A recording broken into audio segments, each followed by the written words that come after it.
The first rule I was taught had nothing to do with what they were. It was about distance. If you heard someone calling to you at night and the voice sounded close, you assumed it was lying. Real people don't sound that clear in the dark.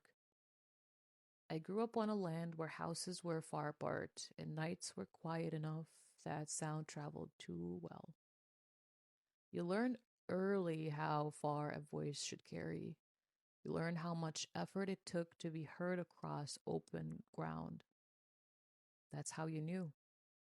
If a voice sounded like it was standing just outside your door, but you couldn't see anyone there, you didn't answer.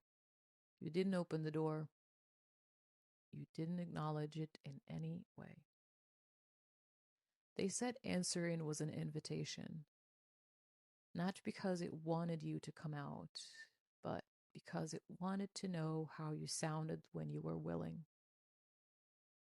The first time it happened while I was old enough to remember, I was staying with relatives farther from town. No streetlights, no nearby houses, just open land and scrub that went dark quickly after sunset.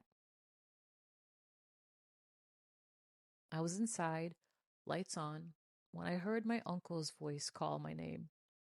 It came from outside the house. It sounded wrong immediately.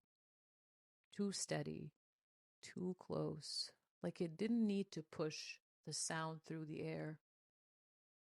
My uncle was supposed to be hours away. I didn't answer. A few seconds later, the voice called again. Same tone, same volume, no irritation, no urgency.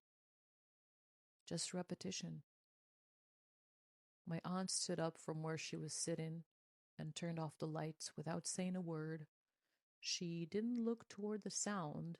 She didn't ask if I'd heard it. She just waited. The voice tried a third time. Then it changed. Not into something else, just enough to test. The pronunciation was off by a fraction. The rhythm wasn't quite right, like it was correcting itself in real time.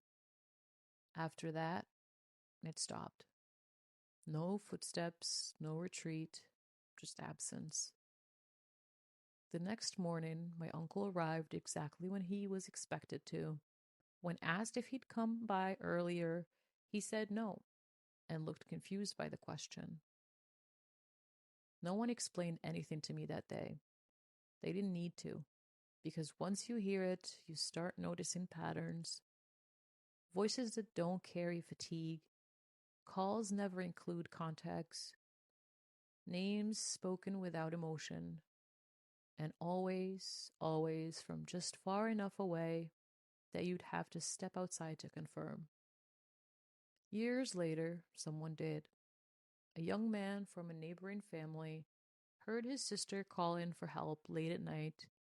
Her voice sounded frightened, breathless, close. He answered.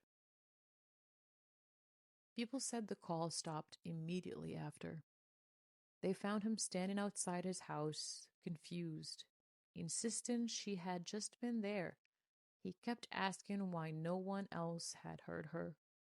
His sister was asleep inside the whole time. After that, he stopped responding to his own name. Not just at night, ever. He would look up if you approached him. He would answer questions if you spoke to him directly. But if you called his name from behind, he didn't react. Someone asked him why. He said that once something else had learned the sound of his voice answering back, he wasn't going to teach it anything more. That's the real danger. Not being followed, not being taken, but being recognized.